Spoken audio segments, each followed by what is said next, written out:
here I am.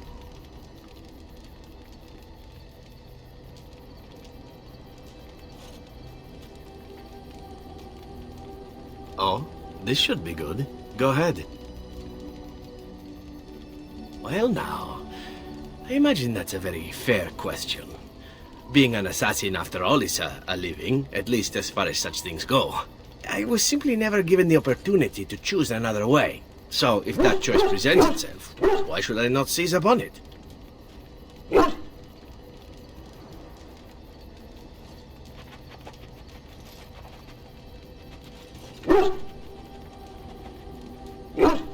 Now that you mention it, I am not entirely certain.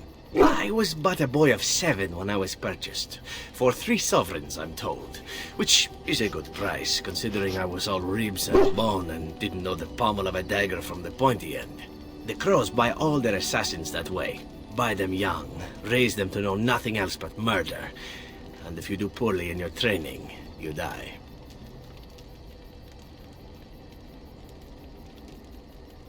Oh, I don't know about that. The Crows who are actually good enough to survive come to enjoy some of the benefits. In Antiva, being a Crow gets you respect. It gets you wealth. Gets you women. And men. Or whatever it is you might fancy. But that does not mean doing what is expected of you always. And it means being expendable. It's a cage, if a gilded cage. Pretty, but confining.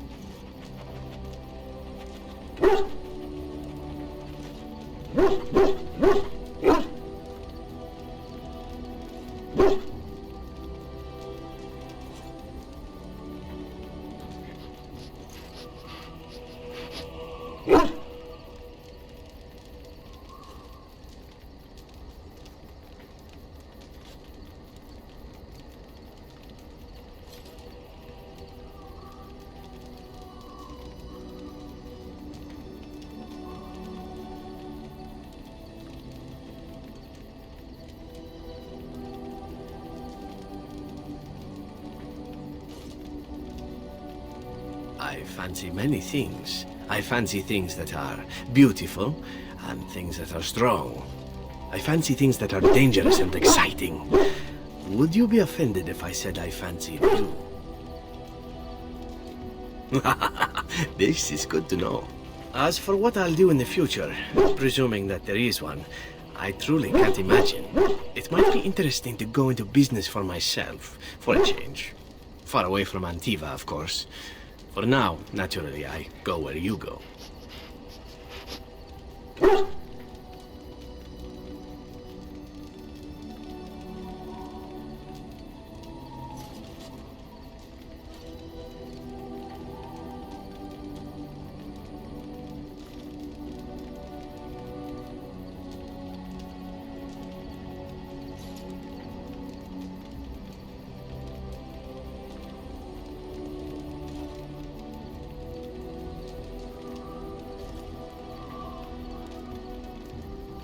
And here I am, happy to be had.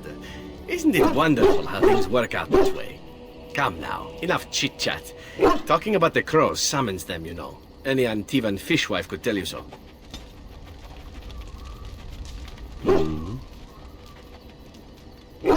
All right, but I get to stare at you luridly while you do so. Oh, you wish to know about Antiva, do you? The only way to truly appreciate it would be to go there. It is a warm place, not cold and harsh like this Ferelden. In Antiva it rains often, but the flowers are always in bloom. Or so the saying goes. It is fine enough with its dogs and its mud. The people are spirited, even if they can't tell the difference between an assassin and a mere killer. I hail from the glorious Antiva city, home to the royal palace. It is a glittering gem amidst the sand, my Antiva city. Do you come from someplace comparable?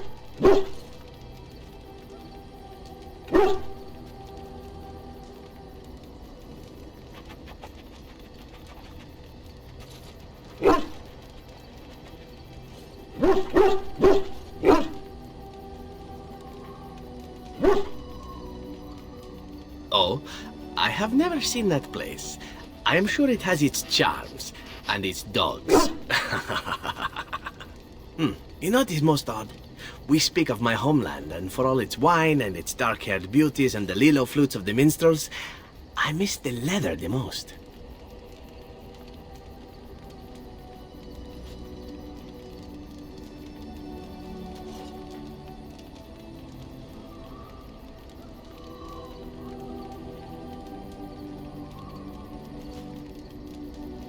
I mean the smell. For years, I lived in a tiny apartment near Antiva City's leather-making district, in a building where the crows stored their youngest recruits, packed in like crates. I grew accustomed to the stench, even though the humans complained of it constantly. To this day, the smell of fresh leather is what reminds me most of home more than anything else. It reminds me of all the idle pleasures I got up to in that little apartment. But yes, it's true, there is no accounting for love. Before I left, I was tempted to spend what little coin I possessed on leather boots I spotted in a store window. Finest Antivan leather, perfect craftsmanship. But I was a fool to leave them. I thought, Zevran, you can buy them when you return as a reward for a job well done. More the fool I, no?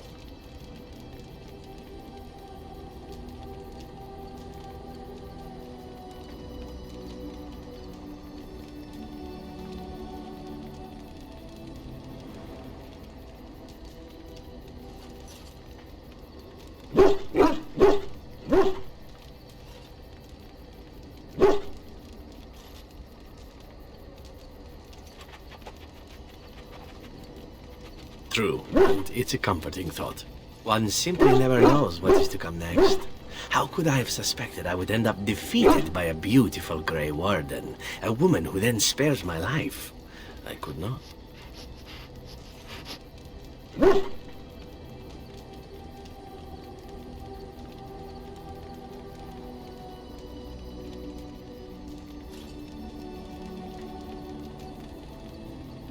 Quite right you are. I see the Grey Wardens do not recruit fools. Now, if it is all the same to you, I would prefer not to speak more of Antiva. It makes me wistful and hungry for a proper meal.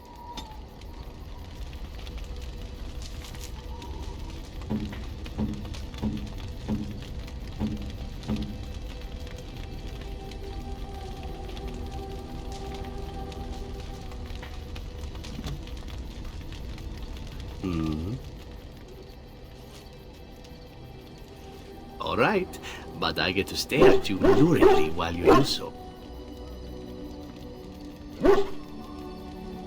And why not? There are many things to enjoy about being a crow in Antiva. You are respected, you are feared, the authorities go out of their way to overlook your trespasses, even the rewards are nothing to turn your nose up at. As for the killing part, well, some people simply need assassinating. Or do you disagree? I often find myself the instrument of fate, ending these lives for one necessity or another. I console myself with the notion that most of them had it coming. As far as enjoying the act of killing itself, why not? There is a certain artistry to the deed, the pleasure of sinking your blade into their flesh and knowing that their life is in your hands. There are many things I did not enjoy about being a crow, of course. Having no choice, being treated as an expendable commodity, the rules, oh, so many rules. But simply being an assassin, I like it just fine. I will continue to do it if I can, even if I am not a crow. Honestly, could you picture me doing something else? Whereas I am content merely doing what I happen to be good at. It's a talent that not many come by honestly. I don't see why I need not pursue it. Of course, all these thoughts are moot. Chances are still good that you and I will perish, eaten by darkspawn or slain by the crows at some point. Very gruesomely, I imagine. But it is pleasant enough to chat about. Come, let's move on while our boots still have some wear in them.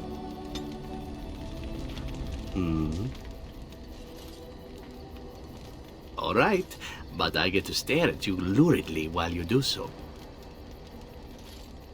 I know little enough of the Dalish other than the fact that my mother was one, or so I was told. She had fallen in love with an elven woodcutter and accompanied him back to the city, leaving her clan behind for good. And there, of course, the woodcutter died of some filthy disease and my mother was forced into prostitution to pay off his debts. All is tale in the book.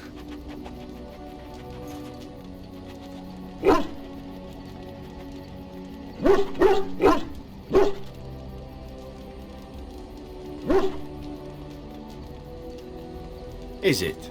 It seemed normal enough a tale growing up. No different than the other elven boys in the whorehouse. I didn't know my mother either, of course. She died giving birth to me. My first victim, as it were. We were all raised communally by the whores.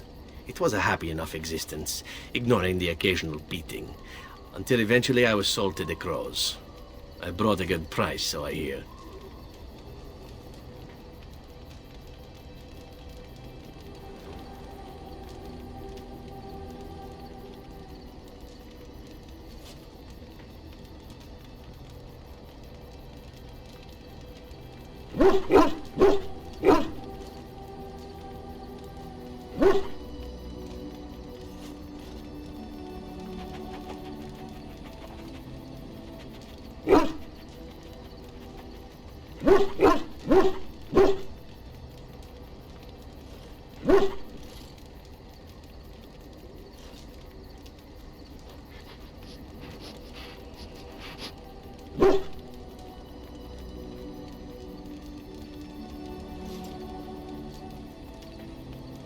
Compassion and beauty both in the same woman.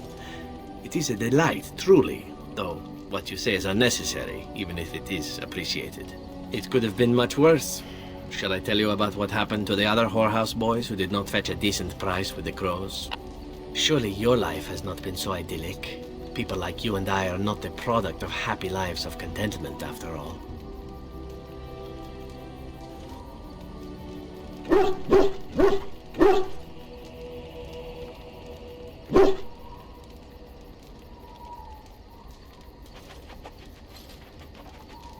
My original point is that my mother's Dalish nature was always a point of fascination for me.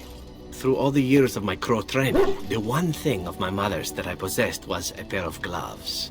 They were of Dalish make, I knew that much, and beautiful. I had to keep them hidden, of course, as we were not allowed such things. Eventually, they were discovered, and I never saw them again.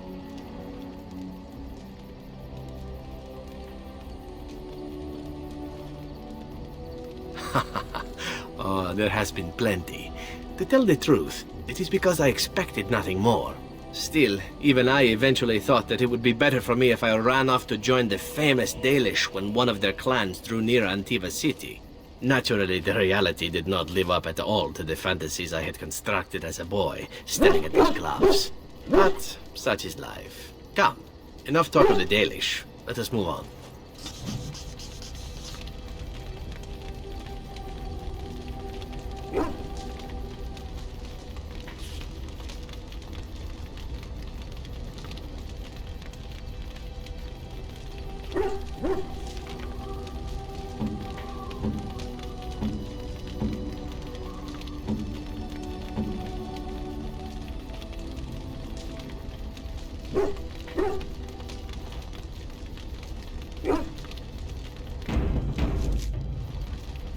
I've a question, if I may.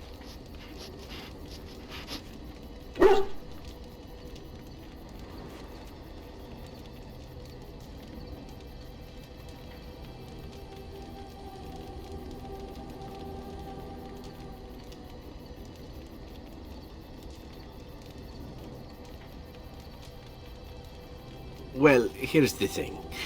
I swore an oath to serve you, yes? And I understand the quest you're on, and this is all very fine and well. My question pertains to what you intend to do with me once this business is over with, as a point of curiosity.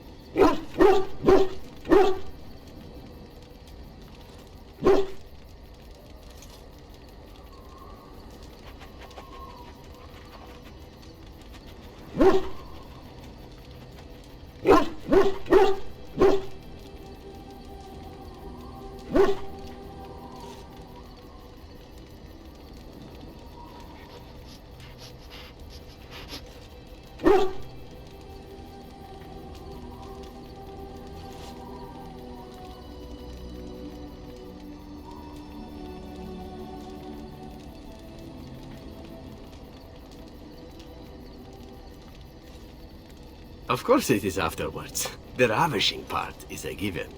One simply assumes that once your Grey Warden business is finished, you would have no need of an assassin to follow you about. Am I wrong?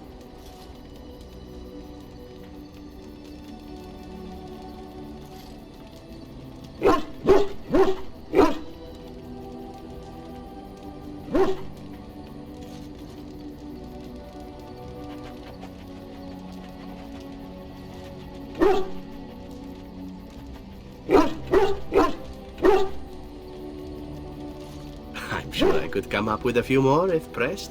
It is good to know what my options might be, but that is for another time. For now, we have much to do, yes?